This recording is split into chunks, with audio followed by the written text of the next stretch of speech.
चलिए ब्रेक से हम आगे बढ़ते हैं। सवाल इस बात का है कि एसआईआर की प्रक्रिया अगर चलती रहेगी तो झटका है किसको, और इस प्रक्रिया से आखिर दिक्कत थी क्या विपक्ष को। हमारे साथ खास मेहमान मनीष पांडे भी बीजेपी प्रवक्ता जुड़ चुके हैं। बहुत स्वागत है मनीष भाई आपका। और प्रोफेसर रंजीत मिश्रा जी पहले से हमारे साथ कांग्रेस के प्रवक्ता मौजूद है।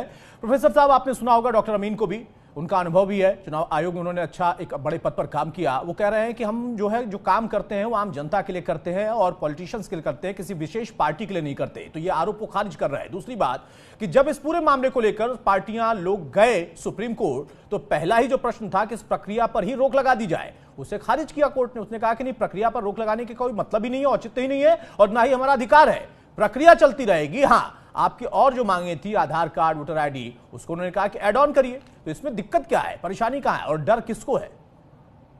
लाइव अतुल जी, इसमें दो पक्ष आपने पूछा। एक देखिए, मैं डॉक्टर मोहम्मद अमीन साहब को सुन रहा था, वो खुद ये बता रहे थे कि चुनाव आयुक्त की नियुक्ति कैसे 24 घंटे के अंदर रातों रात हो गई। तो और उसको वो डिफेंड भी कर रहे थे। तो इसको क्या माने, वो क्या कहना चाह रहे थे कि इतनी अर्जेंसी थी कि 24 घंटे के अंदर चुनाव आयुक्त की नियुक्ति करनी पड़ी। दूसरी बात कि चीफ जस्टिस ऑफ इंडिया को किस तरह से इन लोगों ने इसमें से बाहर कर दिया, इस पर वो कुछ नहीं बोल पा रहे थे। और उन्होंने कह दिया कि गृह मंत्री इसके सदस्य होते हैं। गृह मंत्री सदस्य नहीं होते हैं, प्रधानमंत्री के द्वारा मंत्री को मनोनीत किया जा सकता है। उसमें इस बार उन्होंने गृह मंत्री को मनोनीत किया। तो मैं उनकी बात सुन रहा था, उसमें फैक्चुअली भी कई बार वो एरर कर रहे थे और जिस तरह से वो व्याख्या कर रहे थे वो भी उचित नहीं। दूसरी बात आप ये देखिए अतुल जी कि सुप्रीम कोर्ट ने कहा क्या। सुप्रीम कोर्ट ने ये कहा है कि आप जो आधार कार्ड को प्रमाण नहीं मान रहे हैं, राशन कार्ड को प्रमाण नहीं मान रहे हैं, मतदाता पहचान पत्र को प्रमाण नहीं मान रहे हैं, इन सबको प्रमाण मानना है। तो आप ये देखिए कि ये जो इन लोगों की एक रणनीति थी, या यूं कहें कि एक षड्यंत्र था, उसका पर्दाफाश कर दिया सुप्रीम कोर्ट ने। और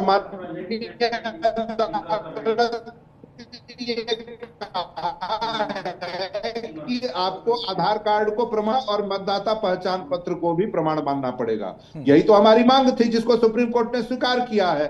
तो इसलिए मैं उस बार भी आपको कह रहा था अपने वक्तव्य में, प्रारंभिक वक्तव्य में, कि यह चुनाव आयोग, भारतीय जनता पार्टी जो इसकी वकालत करती रही, उन सब के लिए एक सबक है जो सुप्रीम कोर्ट ने उनको दिया है। प्रोफेसर साहब, मैं बीच में रोकना नहीं चाहता, मैं फिर से कहूंगा कि अगर उनके लिए सबक है तो विपक्ष के लिए भी तो सबक है ना। सुप्रीम कोर्ट में आपकी जो पहली बात थी, जिसका जिक्र कुंतल अभी इसके पहले कर रहे थे, जो हमारे साथ अभी नहीं है, मनीष भाई आ गए, वो जवाब देंगे, कि आपने पहली मांग रखी थी कि टाइमिंग या ये प्रक्रिया होनी ही नहीं चाहिए। आपने टाइमिंग पर सवाल खड़ा किया, आपने कहा कि एसआईआर की कोई जरूरत नहीं है, उससे तो सुप्रीम कोर्ट ने खारिज किया। तो उसमें किसको लगा झटका? अतुल जी, नहीं, आपने ध्यान नहीं दिया।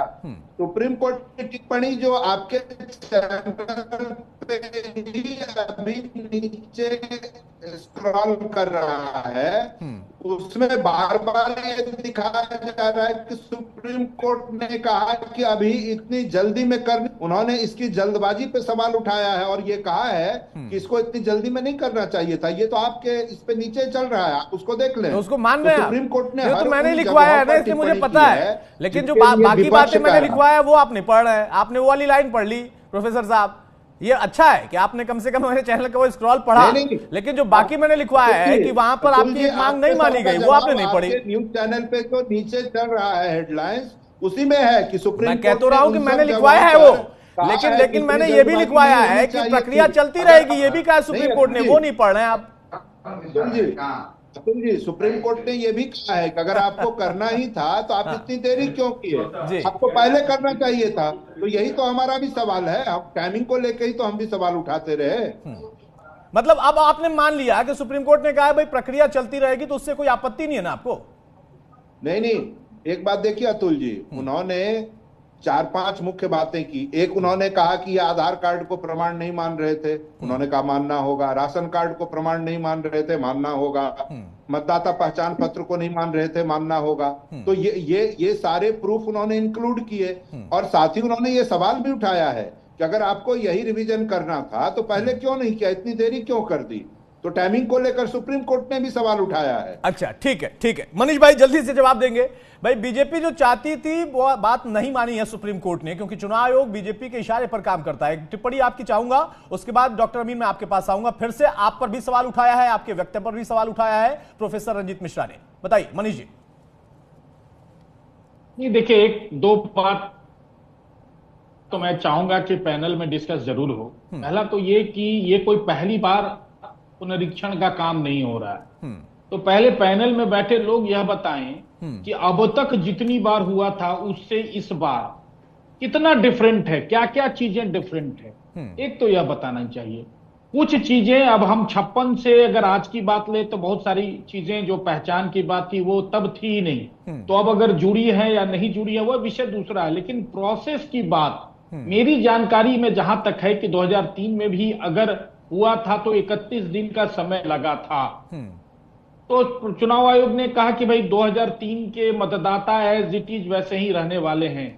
बाद के उन मतदाताओं के जो वंशज होंगे उनको भी डॉक्यूमेंटेशन का कोई प्रॉब्लम नहीं। लेकिन यहां अगर हम चुनाव सुप्रीम कोर्ट की बात कर रहे हैं तो मेरी जानकारी में यह बात नहीं हो सकता, पैनल में बैठे लोग विद्वान हैं उनको जानकारी होगी कि कोई आदेश दिया है सुप्रीम कोर्ट ने आज की सुनवाई में। ऐसा कोई मेरी जानकारी में नहीं है, जैसा कि लोग बोल रहे हैं, जैसा मैं सुन पा रहा हूं। तो मेरी जानकारी में नहीं है कि किसी विषय पे हाँ पूछा है, डांटा नहीं है, उसका विरोध नहीं किया है, उसने जानकारी ली है उसकी।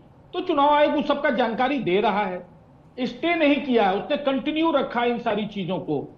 तो जब तक फाइनल कोई चुनाव आयोग सुप्रीम कोर्ट का जब तक फाइनल कोई डिसीजन नहीं आ जाता तब तक यह कहना कि सुप्रीम कोर्ट ने डांटा है, सुप्रीम कोर्ट ने मना किया है, सुप्रीम कोर्ट ने रोका है, मुझे लगता है ये एक प्रकार का प्रोपगंडा होगा। एक चीज है। और दूसरी चीज मैं फिर एक बार दोहराऊंगा कि इस बात पे जरूर डिस्कशन होना चाहिए कि अगर आज की तारीख में वर्तमान सरकार चुनाव आयोग के साथ मिलकर अगर किसी प्रकार से प्रभावित करना चाहती है चुनाव को, तो इसके पहले जब भी पुनरीक्षण का काम हुआ था तब की सरकारें क्या यही काम करके सरकार में लगातार 55-60 वर्षों तक बनी हुई थी? बताइए प्रोफेसर रंजीत, जल्दी से काउंटर, फिर डॉक्टर अमीन के पास में जाऊं। देखिए, एक बात आप समझिए कि अभी जब चुनाव आयुक्त से हमारा डेलीगेशन गया था मिलने के लिए, तो चुनाव आयुक्तों ने खुद भी ये स्वीकार किया कि इसमें लगभग 20% वोटर बाहर हो सकते हैं। तो आप समझ लीजिए 20% वोटर का मतलब है कि लगभग 2 करोड़ मतदाता इस प्रक्रिया में बाहर हो सकते हैं। और इसीलिए हम लोगों का जो अधिक प्रयास यही था कि जो अभी तक आधार कार्ड, राशन कार्ड या मतदाता पहचान पत्र एक प्रमाण के रूप में प्रयोग में आता रहा, उसको चुनाव आयोग स्वीकार करे, और अब वो स्वीकार करने की स्थिति आई है। दूसरी बात, जो हम लोग टाइमिंग को लेकर सवाल उठा रहे थे कि भाई अगर आपको करना था तो आपके पास पर्याप्त समय था, पहले आपने नहीं किया, अब ये चुनाव की पूर्व संध्या पर आप बिहार में क्यों करना चाहते हैं? तो इस पर तो सुप्रीम कोर्ट ने भी सवाल उठाया। मनीष जी ने 2 पिन पॉइंटेड सवाल पूछे थे प्रोफेसर साहब, मनीष जी ने 2 पिन पॉइंटेड सवाल पूछे थे, उसका जवाब दे दिया। हाँ बताएं। उन्होंने पूछा था कि अगर ये प्रक्रिया पहले भी चली थी तो ये दे ही नहीं सकते उसका जवाब। पहले भी अगर प्रक्रिया चली तब भी चुनाव आयोग से कोई मिला हुआ था क्या? गए थे इनके प्रवक्ता भाजपा के। प्रोफेसर साहब, रंजीत जी। अतुल जी, आवाज मिल रही है? हाँ, आवाज मिल रही है, जवाब नहीं मिल रहा है। मेरा सवाल यह है कि मनीष जी का कहना है कि पहले अगर प्रक्रिया चली तब भी क्या चुनाव आयोग से कोई पार्टी मिली थी, कोई सरकार मिली थी? देखिए, पहले प्रक्रिया इस तरह से, जैसे अभी कह रहे थे ना 24 आवर्स, तो इस तरह से आपाधापी में नहीं किया जाता था। उसकी एक प्रक्रिया थी, निश्चित प्रक्रिया के तहत होता था। इनकी तरह ये नहीं कि अभी 25 दिनों में आपको ये करना है और चुनाव के पहले हम करेंगे। आखिर चुनाव आयोग इतने जिद पे क्यों है अतुल जी, बताएं? बिहार चुनाव के पहले ही इनको अभी ही क्यों करना है? अगर हो जाएगा तो आपको आपत्ति क्या है? आपत्ति यह है कि जो अभी तक प्रमाण 15 दिनों में रंजीत जी, आदरणीय रंजीत जी, 15 दिनों में 47% लोगों ने अपना फॉर्म भर दिया। नहीं, आप प्रश्न पूछ के सुन लें, वो करेंगे। मैं तो बस अपना ज्ञान आपसे बढ़ाना चाहता हूं। देखिए, आपत्ति इसलिए है कि आधार कार्ड, राशन कार्ड, मतदाता पहचान पत्र, ड्राइविंग लाइसेंस, जो प्रमाण के रूप में यूज होते हैं, आप भी करते होंगे, मैं भी करता हूं, उन सबको प्रमाण ये नहीं मानते हैं। आपत्ति उस बात पर है, आपत्ति इस बात पर है कि आखिर इलेक्शन के पूर्व संध्या पे ही ये क्यों करना चाह रहे हैं? आखिर इनकी नियत में कहां गड़बड़ी है, ये तो पता करना पड़ेगा। भाई किशनगंज में अगर 100 लोगों का 100 लोग, किशनगंज में अगर 100 लोगों पर 130 लोगों का आधार कार्ड बना हुआ है। ठीक बात है, मैं आ रहा हूं मनीष भाई, मैं आपके पास भी आ रहा हूं, प्रोफेसर साहब आपके पास भी आ रहा हूं। इसका जवाब एक लेता हूं। डॉक्टर अमीन, आपने कई बातें रखी अपने पहले से और आखिरी कमेंट तक, लेकिन प्रोफेसर साहब उसका जवाब नहीं दे रहे। वो आप पर अभी भी सवाल खड़े कर रहे हैं। वो कह रहे हैं कि आपकी जो टिप्पणी है आप सही तरीके से उसकी व्याख्या नहीं कर रहे, और जो प्रक्रिया अभी अपनाई जा रही है उसमें वो कह रहे हैं कि आखिर इतनी जल्दबाजी क्यों थी। सुप्रीम कोर्ट ने भी रेज किया है प्रश्न कि इतनी जल्दबाजी क्यों, ऐसा है क्या? अतुल जी, मनीष जी के सवाल का मैं आ रहा हूं सर, आ रहा हूं इसका जवाब। हाँ बिल्कुल आ रहा हूं, आप जवाब दीजिएगा, अच्छे से दीजिएगा। पहले डॉक्टर अमीन को जवाब देने दीजिए। हाँ डॉक्टर अमीन। ऐसा है कि अपोजिशन कोई काम तो करता नहीं है, जबकि लोगों का यही काम है। जब पॉलिटिक्स है तो जब इलेक्शन होते हैं तो उस वक्त हर एक पोलिंग एजेंट पे हर एक पोलिंग एजेंट बैठता है हर पार्टी का। और जब इस तरह का जनरलाइज्ड स्टेटमेंट ना दे अमीन साहब, मत बोलिए, समझे? नहीं, आप भाजपा के प्रवक्ता नहीं है। इस तरह का जनरलाइज्ड स्टेटमेंट नहीं दीजिए कि अपोजिशन कोई काम नहीं करता है। अपोजिशन का काम आप करते हैं क्या? चुप रहिए। नहीं अमीन साहब, अपोजिशन का काम आप करते हैं क्या? मैं डिबेट छोड़ रहा हूँ, करिए आप। नहीं डॉक्टर अमीन अपनी बात पूरी करिए, सुन लेते हैं प्रोफेसर साहब, सुन लेते हैं। डॉक्टर अमीन अपनी बात पूरी करिए, स्पष्ट करिए अपनी बात स्टेटमेंट देंगे। अपोजिशन कोई काम नहीं करता है तो आप करते हैं क्या अपोजिशन का काम? बंद करिए आप, बोलिए डॉक्टर अमीन अपनी बात पूरी करिए। प्रक्रिया पर सवाल क्या है? इनकी तरफ फुर्सत में बैठा नहीं हूं मैं, ठीक है? आप नहीं बैठे हैं तो जाइए। नहीं बैठे हैं तो जाइए, लेकिन इस तरह का उलझन नहीं भाई, किसी को जाने के लिए आप लोग मत कहिए। वो मेरा अपना है, मैंने आप लोगों को बुलाया, आप लोग मेरे कहने से ही आई हो जाइए। बहरहाल डॉक्टर अमीन, मेरा सवाल यह है कि इस पूरी प्रक्रिया पर अगर विपक्ष ने कोई बात रखी, जो बात प्रोफेसर साहब कह रहे हैं कि हमने टाइमिंग को लेकर सवाल खड़े किए थे और टाइमिंग की बात सुप्रीम कोर्ट ने भी कंसीडर किया, इस ग्राउंड को उन्होंने एक्सेप्ट किया, क्या वाकई सही है? ऐसा है। और जो बात मनीष जी ने पूछा है कि अगर पहले भी ये प्रक्रिया अपनाई गई तो उसमें फिर चुनाव आयोग पर सवाल खड़ा करना किसी भी पार्टी का, चाहे वो सत्ता में बैठे हों, आज के दौर में वो सत्ता में हो, कल वो विपक्ष में रहे हों, आज के दौर में जो विपक्ष में हो कल वो सत्ता में रहे हों, तो कहीं से कोई कनेक्शन होता है चुनाव आयोग का? मेरा जो है सवाल मुझसे बीच में कोई बोलेगा नहीं, मुझे अगर मुझसे आंसर चाहिए। नंबर एक, बोलिए। सवाल मैं ये कह रहा था कि पॉलिटिकल पार्टियां जो हैं, जब भी हमारा चुनाव होता है, चाहे असेंबली का चाहे पार्लियामेंट का, उन चुनाव के दौरान पोलिंग स्टेशन पे हर पार्टी का एक इनका कार्यकर्ता पोलिंग एजेंट बन के बैठता है। जब काउंटिंग होती है तो उस वक्त ही बैठता है। मेरा कहने का मकसद ये है कि अगर ये हमारे जो बीएलओज जा रहे हैं, जो फ्री ऑफ कॉस्ट काम हो रहा है डोर टू डोर, उन बीएलओज को हेल्प करने के लिए हर पार्टी का आदमी इन चैनलों पे आके और भाषण देने से नहीं है, वहां पर उसको असिस्ट करें और अपने पार्टी के वोट को देखें कि वोट तो नहीं कट रहा है, सही वोट हो रही है नहीं हो रही, ये काम है इन लोगों का। तो इसलिए फिर ये शोर नहीं बचाएंगे। लेकिन ये लोग सिर्फ मीडिया में आके बात करना चाहते हैं, कोई प्रैक्टिकली काम करना नहीं चाहता, इसलिए तकलीफ है। जहां तक सवाल है इलेक्शन कमीशन का, इनकी कोई जरूरत नहीं है। हम हर डोर टू डोर, हर घर में वोटर आईडी कार्ड का फॉर्म भरवाने के लिए बीएलओ जाता है, पर्ची दे के आता है, रिसीव का फॉर्म भी भरता है और कार्ड भी दे के आता है, और जब चुनाव होता है तो पर्ची रात में दे के आता है एक दिन पहले। अब इनकी आवश्यकता इलेक्शन कमीशन को नहीं है। बात यह है, इसलिए परेशान है ये लोग।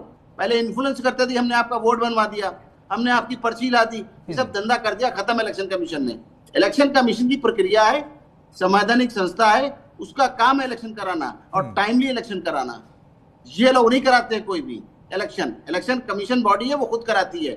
हमारे पास जो अधिकारी है वो कराते हैं, हमारे सिक्योरिटी वाले सिक्योरिटी करते हैं।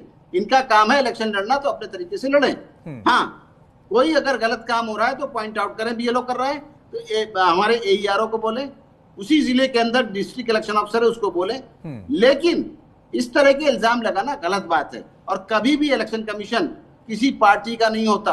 अपॉइंटमेंट हो सकता है क्योंकि वो सरकार का है, आईएएस ऑफिसर इनके घर का नहीं होता है, वो भारत सरकार का है। वी आर कॉन्स्टिट्यूशन के प्रति उत्तरदायी है इलेक्शन कमीशन, ना कि इन लोगों के।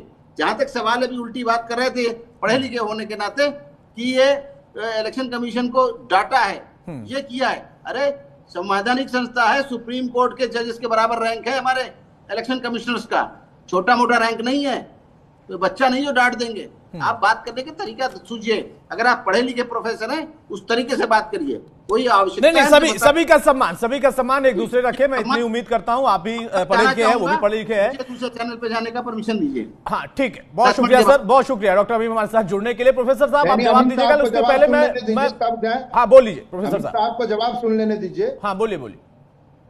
देखिए, पहली बात तो अमीन साहब नेशनल चैनल पे आके कहते हैं अपोजिशन कोई काम नहीं करता है। इतनी लापरवाही पूर्ण टिप्पणी से बचना चाहिए अमीन साहब को। पढ़े लिखे व्यक्ति हैं तो पढ़े लिखे दिखना भी चाहिए।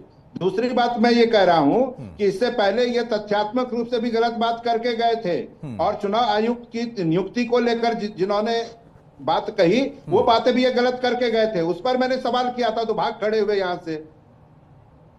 ठीक है मनीष जी, अब भाई चुनाव में सबको जाना है, सब उसके लिए भागदौड़ कर रहे हैं, लेकिन भागदौड़ सुप्रीम कोर्ट तक पहुंची थी तमाम लोगों की, बंगाल के सांसद हो, तमाम और अलग अलग पिटिशनर थे।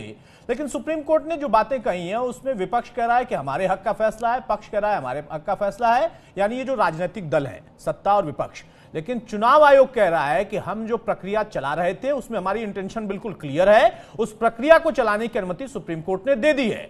अब कहां बेचैनी है? और अगर आपकी ये बात या आपका ये आरोप है कि असल में बहुत सारे फर्जी, क्योंकि सोशल मीडिया पर बहुत खबरें चल रही हैं कि अलग अलग जिलों में 10-10 हजार से ज्यादा फर्जी वोट पाए गए हैं, इसका भी एक जिक्र चल रहा, ये भी एक नैरेटिव बनाया जा रहा है। जो फर्जी वोट वाली बात है वो बीजेपी भी कह रही है, वो जदयू भी कह रही है, कुछ और भी दल कह रहे हैं। क्या आपको लगता है कि उससे मुक्ति मिल पाएगी मनीष जी? ठीक ओके मनीष जी, मेरा सवाल सुन लिया आपने? बस तुरंत चलिए शायद। हाँ मनीष जी कह रहे थे, देखिए सबसे बड़ी बात क्या है, सबसे बड़ी बात क्या है, आप जो बात कह रहे हैं चीजें ठीक है। अभी तक पिछले 11 वर्षों में विपक्ष, हालांकि यह पूरी तरीके से चुनाव आयोग का मुद्दा है जिस पर अभी हम बहस करने बैठे हैं, लेकिन पिछले 11 वर्षों में एक कोई मामला देश के अंदर आया हो, हमारे बता दें कि इन्होंने विरोध नहीं किया हो नोटबंदी से लेकर और आज तक। अब क्या है, ये समय, एक समय था इन्होंने सुप्रीम कोर्ट को भी नहीं छोड़ा, सीबीआई को भी नहीं छोड़ा। जब कोई मामला आएगा तो कहेंगे सीबीआई से जांच करा लो। अरे भैया, आप तो सीबीआई को भी कहा है कि सीडी सीबीआई सब बिका हुआ है, सुप्रीम कोर्ट तक पर इन्होंने आरोप लगाया, और इलेक्शन कमीशन को तो खैर अब मतलब ऐसे बोलते हैं जैसे कि लगता है कोई पार्टी रहा हो इलेक्शन कमीशन। तो सबसे बड़ी बात यह है कि जब इनके मतलब की बात आती है तो सुप्रीम कोर्ट सही हो जाता है, जब इनके विरोध का विषय आता है तो सुप्रीम कोर्ट बिका हुआ है, सब मिल गया है, सब पर मोदी ने कब्जा कर लिया है। ये नैरेटिव्स मुझे लगता है इससे थोड़ा सा बचना चाहिए। अब मैं एक बात पूछना चाहता हूं, जैसे ये कल पटना में बंद करवा रहे, भैया जब आज की तारीख आपकी अपील की थी तो आज के बाद आप कल किए होते। क्या न्यायालय पर दबाव बनाने के लिए आपने ये बंदी का ऐलान किया था, या आपको न्याय प्रणाली पर भरोसा नहीं था? पहला सवाल। दूसरा सवाल जरा सा रंजीत जी आप देते जाइएगा कि बिहार में अभी 15 दिन के काम और बचे हैं, और अभी तक लगभग 4,53,000 मतलब करीब करीब 54,000 के आसपास फॉर्म जमा हो चुके हैं, जो बीएलओ और बीएलए ने मिलकर सहयोग से जमा किए हैं। 15 दिन अभी और बचे हैं। इतना ही नहीं है, आप सारे विपक्षी पार्टी हर बूथों पर अपना बीएलए भी नियुक्त कर रहे हैं इस बीच में। जिन लोगों ने अभी तक नहीं किया था वो काम भी आप करवा रहे हैं, रिकॉर्ड है पूरा। एक तरफ आप चुनावी प्रक्रिया में हिस्सा भी ले रहे हैं और दूसरी तरफ आप विरोध भी कर रहे हैं। आप कहते हैं कि गरीबों, दलितों, पिछड़ों का वोट काटा जा रहा है, जबकि ऑलरेडी 5 करोड़ लोगों ने अपना फॉर्म सबमिट कर भी दिया है। 4,98,00,000 ऐसे मतदाता हैं बिहार में जिनका 2003 में ऑलरेडी नाम है, जिनको किसी प्रकार का कोई प्रूफ देने की जरूरत ही नहीं है। क्या उस 4,98,00,000 मतदाताओं में गरीब गुरबा नहीं है, पिछड़ा अति पिछड़ा नहीं है, दलित महादलित नहीं है? तो आप जो ये प्रोपेगेंडा कर रहे हैं कि दलितों का, गरीबों का वोट काटा जा रहा है, अरे भाई चुनाव आयोग ने अगर स्वीकार किया है कि फर्जी मतदाता है तो वही मतदाता है जो किशनगंज में 100 पर 130 आधार कार्ड बने हुए हैं। सीमांचल क्षेत्रों में सबसे ज्यादा आधार कार्ड बने हुए हैं और भी सबसे ज्यादा सीमांचल से ही भर के मिले हैं। सबसे अधिक फॉर्म अगर बिहार में किसी जिले से भरे गए हैं तो किशनगंज से भरे गए हैं। यह स्पष्ट दर्शाता है कि जो सीमांचल क्षेत्र है वहां पर बांग्लादेशी घुसपैठियों ने कैसे कब्जा जमा रखा है। अगर चुनाव आयोग इसको बाइफरकेट कर रही है, आप पहले दिन से विरोध कर रहे हैं, 5 दिन आपको देख लेना चाहिए था। बिहार में चुनाव है, बंगाल में तो चुनाव नहीं है, बंगाल क्यों विरोध कर रहा है, उत्तर प्रदेश क्यों विरोध कर रहा है। कहने का मतलब यह है कि ये इनका टाइमिंग पर सवाल नहीं है, इनको तो ठीक बात है। मनीष भाई इसका मैं शार्प एक जवाब भी ले लेता हूं, समय की थोड़ी पाबंदी है। प्रोफेसर रंजीत, बहुत पिन पॉइंटेड सवाल किया है मनीष पांडे ने। उनका कहना है कि ये 2 सवाल है, एक तरफ आप प्रक्रिया का हिस्सा भी बन रहे हैं, दूसरी तरफ आप उसी प्रक्रिया को चुनौती भी दे रहे हैं और सवाल भी खड़े कर रहे हैं। अतुल जी, ये फर्जी मतदाता की जो बात करते हैं ना, दिल्ली के एक सांसद थे प्रवेश साहिब सिंह वर्मा, उनके घर पे अचानक चुनाव के पहले 35 वोट इन लोगों ने बनवा दिया। और वो एक उदाहरण नहीं थे, इनके जितने केंद्रीय मंत्री दिल्ली में बैठे हैं सबके घर पे 35, 40, 45 मतदाता इन लोगों ने बनवा दिया चुनाव की पूर्व संध्या पे। तो फर्जी मतदाता इसे कहते हैं। दूसरी बात आप ये देखिए, तो उससे बचना चाहिए कि नहीं? गिना दी नहीं, अभी मनीष भाई ने गिनती गिना दी कि 5 करोड़ पहले से हैं और 5 करोड़ इनके पास आवेदन आ चुका है, तो फिर आगे प्रक्रिया करने की जरूरत नहीं होगी। नहीं, ऐसा मैंने नहीं कहा। मनीष भाई सुनिए, ऐसा है कि सबसे बड़ी गड़बड़ी ये आप लोगों की तरफ से हो रही थी, जो आप लोगों ने चुनाव आयोग के द्वारा करवाया है। मैं कह रहा हूं कि आधार कार्ड को आपने प्रमाण नहीं मानने दिया, मतदाता पहचान पत्र को प्रमाण नहीं मानने दिया, ड्राइविंग लाइसेंस को प्रमाण नहीं मानने दिया। ये सारे प्रमाण आप भी यूज करके अभी तक बहुत सारा काम करवाते होंगे। तो इसलिए उनकी नीयत पे सवाल उठता है। आधार कार्ड का विरोध तो आप ही ने किया, को आप क्यों नहीं मानते हैं? डॉक्यूमेंट्स मानने से आप लोगों ने इनकार किया। सुनिए, इस तरह के जो भी प्रमाण देकर आप खुद अपना आगे पासपोर्ट इत्यादि बनाए होंगे, जो सबसे महत्वपूर्ण प्रमाण माना जाता रहा, उसको आखिर चुनाव आयोग क्यों नहीं प्रमाण मानता है? ये सबसे बड़ा सवाल था। चलिए, सबसे बड़ा सवाल सर्वोच्च अदालत में गया और सवाल वहां पर रखा गया, तो वहीं पर सुप्रीम कोर्ट ने अपनी तरफ से टिप्पणी भी कर दी। क्या करना है, क्या नहीं करना है, प्रक्रिया जारी रखनी है या नहीं रखनी है, तो प्रक्रिया तो चलती रहेगी। अब डर किसको है, क्यों है, इसका जवाब तो चुनावी दौर में मिलेगा और प्रक्रिया से क्या निकलेगा ये भी देखना होगा। बहुत शुक्रिया मनीष जी आपका और प्रोफेसर रंजीत आपका भी। तो मौजूदा दौर में जो महत्वपूर्ण प्रश्न था वो यही था कि क्या एसआईआर की प्रक्रिया उसको रोकेगा सुप्रीम कोर्ट, लेकिन सुप्रीम कोर्ट ने कहा कि ये हमारे कार्यक्षेत्र का मसला है ही नहीं, आप इस प्रक्रिया को चलाते रहिए। हां, जो उसमें दस्तावेज है, उसमें आधार को, वोटर कार्ड को आप शामिल करिए और फिर उसके बाद आप इस प्रक्रिया का जो निष्कर्ष निकलेगा वो दिखाइए। बाकी राजनीति चलती रहेगी। नमस्कार।